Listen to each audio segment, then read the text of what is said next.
তারপরে সে বাম দিকে লক্ষ্য করবে, তার জীবনের সব কর্ম দেখতে পাবে। সেদিন ঠেকানো খুব কঠিন। বিচারের মাঠে আল্লাহ যদি আপনার উপরে সন্তুষ্ট থাকেন, এইগুলো আপনাকে পড়ানো হবে। পড়াতে পড়াতে আল্লাহ তাআলা বলবেন, আজ আলামা কাতাবাতি, আমার লেখকেরা কি অন্যায় করেছে? তুমি কি মনে করো যে পাপ করনি তবুও ফেরেশতারা লিখে দিয়েছেন, এটা মনে করো? তখন আপনি বলবেন, লা ইয়া রাব্বি, না না না না, আমি সেটা বলিনি, আমি এটা বলিনি। তখন আল্লাহ তাআলা বলবেন, আউযুরুল্লাহ, তোমার কোনো আপত্তি আছে, আমাকে কিছু বলতে চাও? তখন আপনি বলবেন, লা ইয়া রাব্বি, না, আমি আপনাকে কিছু বলতে চাই না।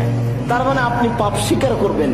তখন আল্লাহ বলবেন, শোনো, সাতারতুহা ফিদ দুনিয়া, ওই পাপকে আমি দুনিয়াতে ঢেকে রেখেছি। তুমি মানুষের পাপকে ঢেকে রাখতে, এই জন্য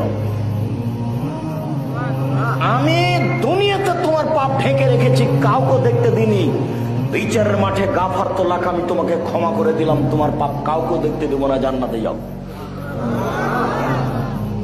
বিচারের মাঠে আল্লাহ আপনার পাপকে ঢেকে রাখবেন কেন? আপনি দুনিয়াতে মানুষের পাপ, মানুষের দোষকে ঢেকে রেখেছেন, এই জন্য। আমি যদি বুঝাতে না পারি, আমি অক্ষম। রাসূল সাল্লাল্লাহু আলাইহি সাল্লাম 1450 বছর পূর্বে এই কথা বলে গেছেন।